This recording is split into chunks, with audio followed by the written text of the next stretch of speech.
E hoje é o último episódio da série sobre violência com a psicóloga Ellen Carioca, da Secretaria de Saúde do Distrito Federal. O tema é violência sexual contra crianças e adolescentes, presente em todo o mundo.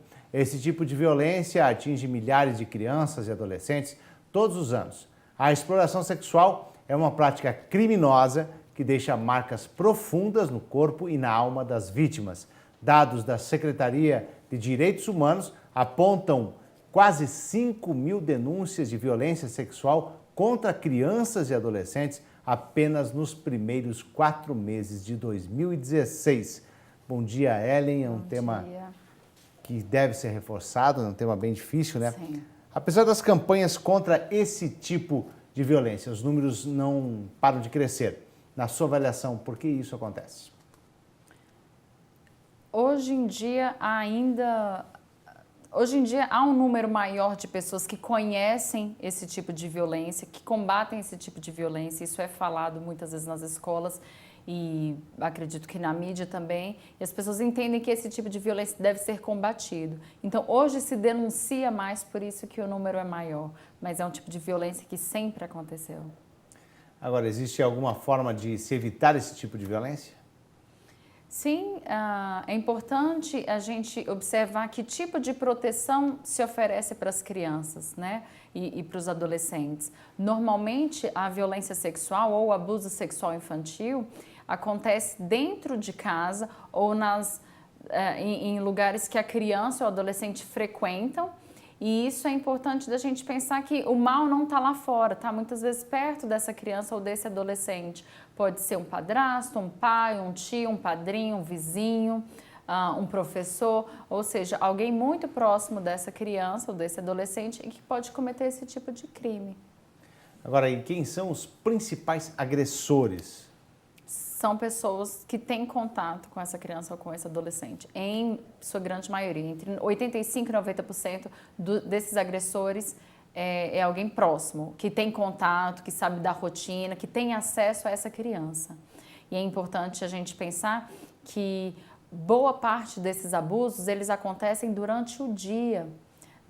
É diferente da violência contra a mulher, uma violência na rua, muitas vezes, em que a mulher voltando do trabalho ou indo para o trabalho sofre esse tipo de violência. Criança, adolescente sofre violência em momentos que estão dentro de casa, no momento de brincadeira, ou até mesmo dentro das escolas, dentro de clubes, em situações diurnas de interação social. O que são e onde acontecem esses abusos? O abuso sexual é qualquer contato ou interação entre um adulto e uma criança ou adolescente que, por conta do poder e autoridade que esse adulto tem, ele se aproveita dessa situação para obter satisfação sexual com essa criança ou adolescente. Agora, existe alguma faixa etária mais propensa à violência sexual?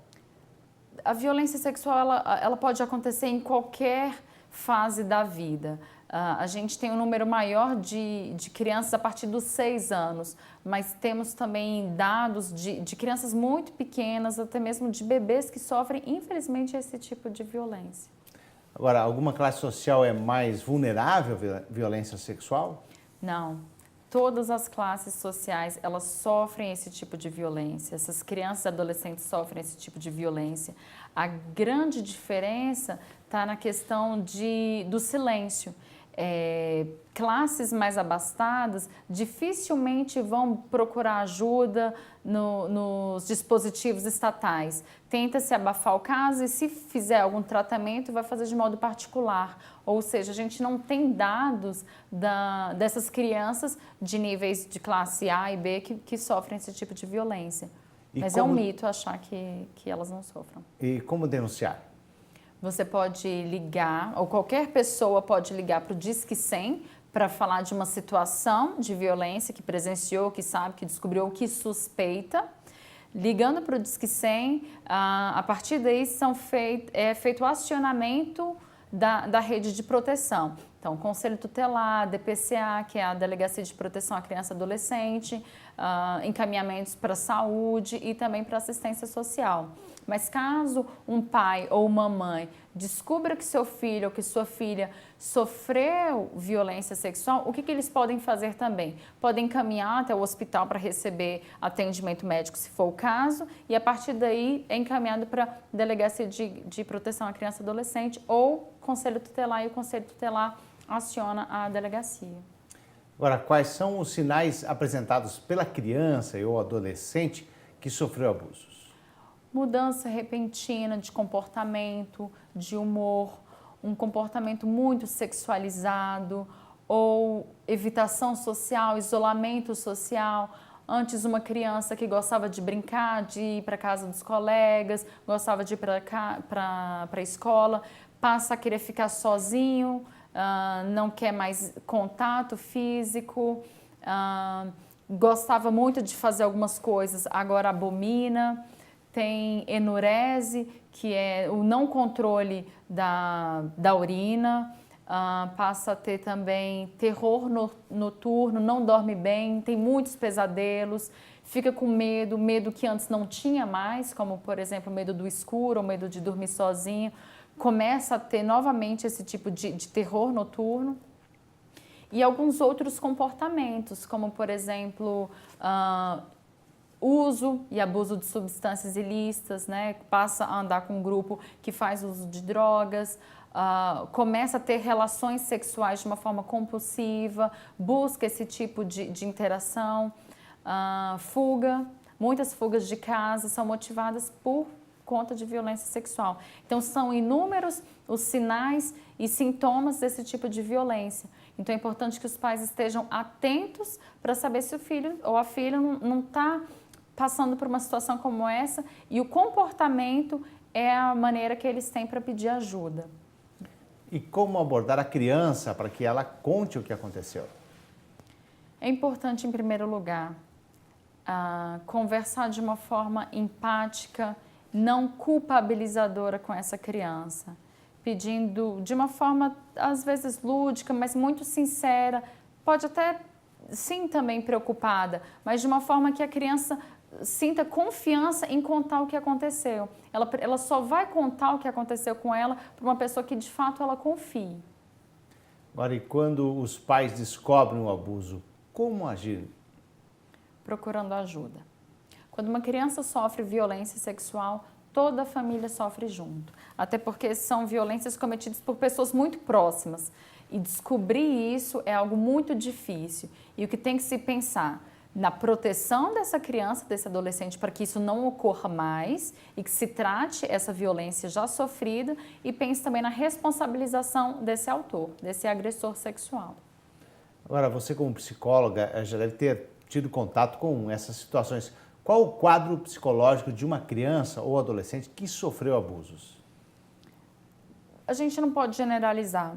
Cada criança, cada adolescente vai reagir de uma forma muito particular ao tipo de violência que sofreu. Então, a gente pode pensar que crianças que sofrem abuso sexual com idade mais precoce e durante mais tempo, vão ser pessoas com uma dificuldade maior de interação sexual, de interação social. Pode ser que tenha isso, pode ser que não. Depende muito do tipo de atendimento que vai ser dado a partir da denúncia, a partir dessa fala de violência. Então, a gente não pode generalizar achando que toda criança que sofreu violência sexual, ela vai ter problemas lá na frente. Pode ser que ela não tenha, porque tem recursos internos, recursos psicológicos para lidar com isso. Mas é importante salientar que elas precisam e merecem um atendimento adequado para tratar dessas questões e poder falar sem julgamento qualquer coisa que elas estiverem passando. Agora, é possível reverter esse quadro? A criança consegue voltar a ser a mesma de antes? Voltar a ser a mesma, eu não sei. Eu acredito que ninguém volta a ser a mesma pessoa depois de uma situação. Pode ser de violência, pode ser outra situação. mas que é importante salientar que sim, é possível que ela volte a ter uma boa saúde mental, que ela consiga estabelecer relações de vínculo, relações de confiança, desde que seja tratada essa questão da violência e que ela não se repita. Agora, quando acontece o abuso e a adolescente engravida, o que pode ser feito para ajudá-la a enfrentar essa situação tão difícil? Bom, a nossa legislação permite que se interrompa uma gestação fruto de um estupro, né? Ou seja, se essa adolescente ela foi vítima de violência sexual e por conta dessa violência ela engravidou, ela tem direito, um direito legal garantido pelo Estado de interromper essa gestação, desde que sejam respeitados alguns critérios, como por exemplo a idade gestacional. Então, a gente só interrompe uma gestação com até 20 semanas de gestação. Então, se essa adolescente descobre que ela está grávida, foi vítima de violência sexual, o que ela tem que fazer? Ela tem que procurar imediatamente um hospital, procurar a delegacia para falar dessa situação. E ela tem o direito de interromper, se ela assim o desejar. Se ela quiser. Agora, que tipo de instituição presta apoio à criança ou adolescente vítima de violência sexual? Nós temos alguns dispositivos legais que tratam dessa questão, tanto no judiciário quanto na saúde e na assistência social. Então, existem grupos de atendimento em CRAS, CREAS, na saúde existem grupos específicos para crianças e suas famílias para se tratar esse tema. E há também no judiciário alguns grupos e atendimentos para essas famílias e principalmente para essas crianças. Agora, existe um trabalho federal de investigação para prisão de pedófilos no Brasil. Você acredita que um dia, com esse tipo de ação, será possível reverter o quadro de violência contra crianças e adolescentes no país? Eu não sei se de uma forma tão ampla, mas eu acredito que é uma possibilidade de, no mínimo, se diminuir drasticamente esses números, sim. Isso é importante porque a responsabilização tem um efeito pedagógico, né, para outras pessoas e dá uma sensação de segurança maior. Ou seja, o mal que uma pessoa como essa comete, isso vai ter que ser... ele vai ter que ser responsabilizado por isso. Não fique impune. E isso para a vítima é algo, sim, muito, muito importante. Eu agradeço, então, a participação da psicóloga Ellen Carioca, da Secretaria de Saúde do Distrito Federal. Muito obrigado. Obrigada.